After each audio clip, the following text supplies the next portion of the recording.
Төсвийн доктортой байдлын зөвлөлөөс гүйцэтгэлийг нь үр дүнтэй харьцуулт хангалтгүй байна гэд илтгэл дээр танилцуулсан.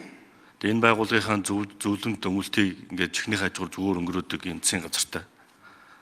Энэ байгууллагын хуулийг 21 удаа өөрчилсөн. Төсвийн тухай хуулиа 71 удаа өөрчилсөн. Хамгийн одоо доктортой байгууллага хамгийн докторгүй болж хуульд хамгийн хөөрчлөлт ордог юм болцсон. Аудитын байгууллагын төсвийн үр дүнгүй байна, үр дүн чиглээг өгнө гэдэг дүгнэлтээ их хурлд гаргаад өгсөн. Тэгээ энэ бас яг хийвэрээ. За яг боддоор ихэд 2016 оноос эхлээд буюу Монгол Ардын үндэсний эрх авсан жилээсээ эхлээд эдийн засгт төрийн оролцоог багасгана гэд яг 10 жил энийгээ давтаж битсэн. Тэгсэн мөрлөө бодвол тэгдэг. Бизнесийн орон зайг тэлэх, татвар төлөгчдийн тоог нэмэх, бизнес эрхэлж байгаа юм чөлөөтэйгээр аж ахуйгаа эрхлэх ийм боломжийг өнөөдөр бий болгоог ингээ 10 жил зүгээр цаасан дээр бичиж байна. Ганцхан өгүүлбэрээр. Цаашаа үр дүн гүйцэтгэл харьцуулсан үзүүлэлтээр нь юу ч байхгүй байгаа даа. Ингээ бид нэр худлаа яриад бие биенээ хуураад байх юм бол энэ байдал хэзээ ч өөрчлөгдөхгүй. Иргэжил дахиад төсвийн эдийн засгт төрийн оролцоо багасгахыг бичээл ороод байна. Хурлын гишүүдэд тараасан төсвийн тухай номын 136 дугаар хуудас дээр бахархалтай аргагүй нэг юм бичсэн байл. Төрийн өмчт компаниуд дотоодын нийт бүтээгдэхүүнээ 74%-ийг үйлдвэрлэж байна гэдэг. Тэгээ энэ одоо юугаараа та нар төрийн оролцоог багасгаад байгаа юм? Засгийн газрынхаа сайд нараа. Энд чинь улам нэмэгдээд шүү дээ. За ингээд бид нар алт зэс нүүрсгэд 3 зүйлээс ихэнх орлого олдог. Тэгтэл энэ тооцоолбол хөөсрөөр бодогдсон. Ковид үед хил таалттай байх үед 2020 онд 23 тонн, 2019 онд 21 тонн алт олборлж ирсэн. Өнөөдрийн байдлаар 8 тонн хүрэхгүй. Хил нээлттэй болсон. Энэ юу гэсэн үг гэхээр алт олборлт нэмэгдсэн, олборлж байгаа аж ахуйн чивээрээ илүү олон болсон ч тушаалт нь багассан гэсэн.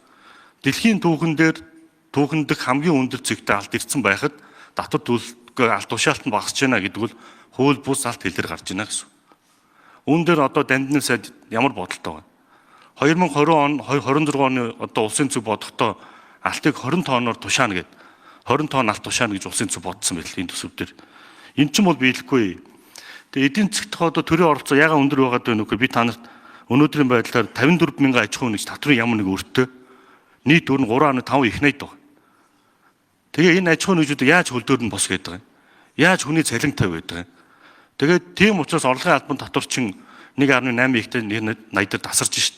Ингээд тооцоолоо зөв бодох хэрэгтэй байна. Төсвийн өрөөний мэдээлэлээ зөв бодож бид нэр зөв хийж иж нь улсын зөв боддог болох хэрэгтэй. Тэгэхгүй ингээд төсвийн өрөөний мэдээлэлээд ингээд сайхан нэг 10 жилд нэг цаасаа ковидо тавьчихдаг. Үр дүн яг 10 дахь жилд яг адилхан. Тийм шижир гишүүн ер нь бидний үеийнхэн үзэл бодол ихтгэл үнэмш ижилхэн л дээ.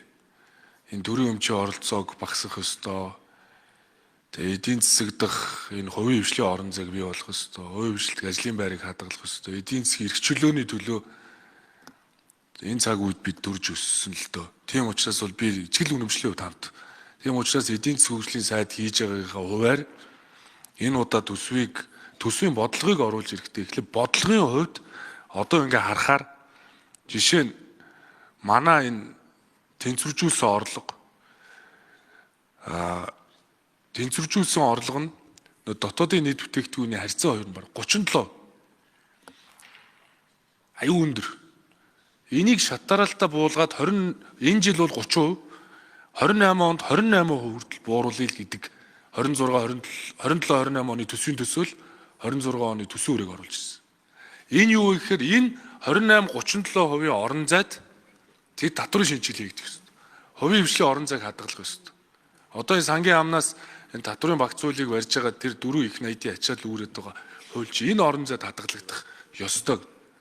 Хоёрт бол төр хувийн хвшлийн түншлэлийн хуулийг төсөв дагуулж байсан. Нэгсдөө тэр олон төслийг төсвөд санхүүжүүлэх болох хэрэгтэй. Өөр санхүүжилтийн механизм олох хэрэгтэй. Хоёрт тэр алдагдлыг зөвхөн хувийн хвшлээр ажил гүйцэтгэх зарчмаар шинэ ажлын байрыг бий болгох руу, шинэ технологи нэвтрүүлэх рүү зарахын тулд нэгэнд гадаадын зээлээр хийгдэх ажлуудыг илүү хувийн хвшлээр ажил гүйцэтгэх зарчмаар хийхин тулд нөгөө эдийн засгийн эрэлтээ дэмжих бодлогоор оруулж ирсэн. Хоёрт бол төсвийн орлого багасна гэдэг бол цаанаа татвар төлөгчдийн мөнгөө одоо татвараа багасгах бодлоготойгоо уялдуулж байгаа.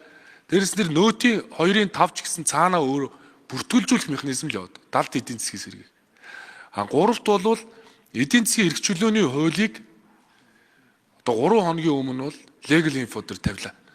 Ингээд эдийн засгийн эрхчлөөний хуулийг дагалдуулаад хөрөнгө оруулалт бизнесийн орчинд саад тутахаар учруулж байгаа. Үндэсний аюулгүй байдал, нийтийн ашиг сонирхлоос бусад тохиолдолд хувийн хвшлийн эрх зүйн байдлыг дордуулсан.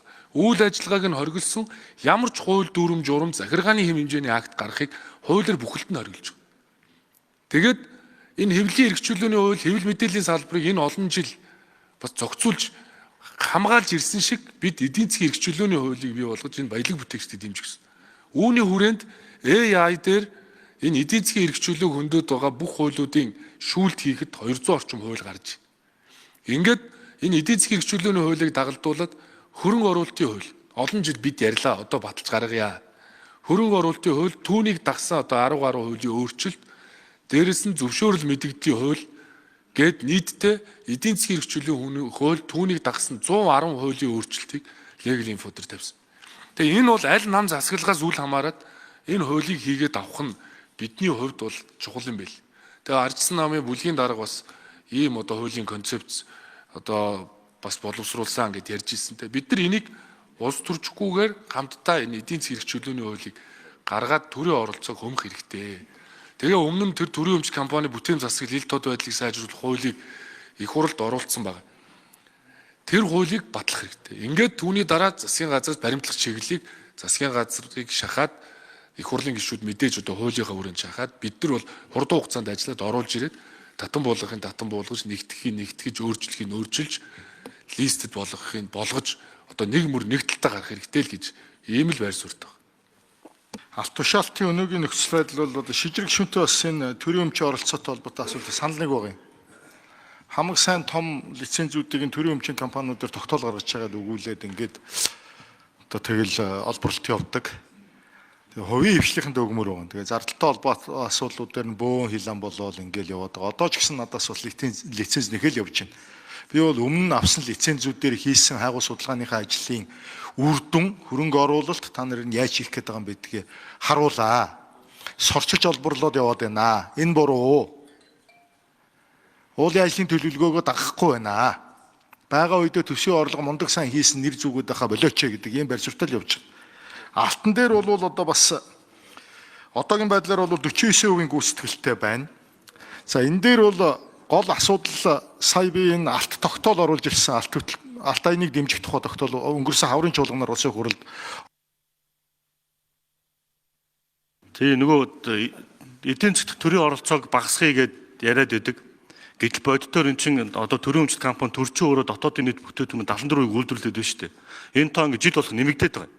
Чи багасахгүй байгаа юм. Тэгэхээр та нарын яриад байгаа чинь нөгөө тийш нь уруу хамааралтай буюу худлаа яриад байна гэсэн үг. Ер нь бол аж ахуй нэгжийн орлогын албан татвар чи 28%-аар буурсан. Энэ юу гэхээр татвар төлөгчийг хилэн хөнжүүлж байна гэсэн үг. Чүү хөл дээрээ догтж байна гэсэн. Тэгээ энэ зузаан номон дээр чин эдийн засгийн төрийн оролцоог багасгах гэсэн ганцхан өгүүлбэр байгаа болохоос өөр ямар ч бодлогын баримт бичиг цаас алгаа гэж хэлээд байгаа. Ганцхан өгүүлбэр. Төсөөрөний мэдээллийн 3 дугаар хуудсан дээр ганцхан өгүүлбэр байгаа. Сүүлийн 10 жилд ер нь бол одоо хувийн аж ахуй нэгжүүдээс авч болох бүх татварыг авсан. 9 төрлийн татвар нэмсэн 2016 оноос хойш. Одоо нэг татвар хойшлоход шууд дансыг наадаг болсон. Тэгээ энэ бид нэр төрийн оролцоог улам өндөр байлгаад байна гэсэн. Татвар төлөгч аж ахуй нэгжүүд чинь төрийн хянаж шалгалаас өгтлээ айдаг болчихлоо. Энд чинь төрийн би сая энэ 15-ны чуулганы нээлтэн дээр хэлсэн үгэндээ төр одоо энэ хувийн хвшлийг хийж чаддаг аж ахуй үйлчилгээний бизнес рүү ордгоол одоо болчихооч гэдэг зүйлийг хэлээд байгаа шүү дээ. Улсын хурл одоо тогтоол баталж энэ оролцоод байгаа зүйлийг таслан зогсоох хэрэгтэй. Зам цэвэрлэхийг төр хийхээ болох хэрэгтэй.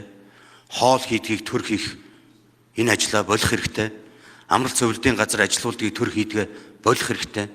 Хувийн хвшилтэд орон зай гаргаж өгөөч л гэдэг зүйлийг хэлээд байгаа шүү дээ. Тэн дээр зөрөгтэй шийдвэр гаргаад засгийн газар шийдчихэд болохгүй юм ерөөсөө байхгүй шүү дээ. Зарим салбарын сайд нар ч гэсэн энэ зүйлээсээ татгалзах хэрэгтэй. Салбарын сайд заавал аж ахуй удирдах гэдэг тэр сонирхлыг одоо таслан зогсоох цаг нь бол нэгэнт болчиход байна шүү дээ. Тэр мэргэжлийн байгууллагууд нь байгуулагдаад төрийн нийгмийн хариуцлагын хүрээнд авч явах ёстой бизнес байдаг бол тэр одоо хувийн хвшлийн сонирхоод эсвэл хөрөнгө оруулалтаа хийж чадахгүй байгаа тэр хэсэг дээрээ төр үйл ажиллагаа явуулаад бусдыг нь ингээд энэ хувийн хвшилтэд бүрэн өгөх хэрэгтэй.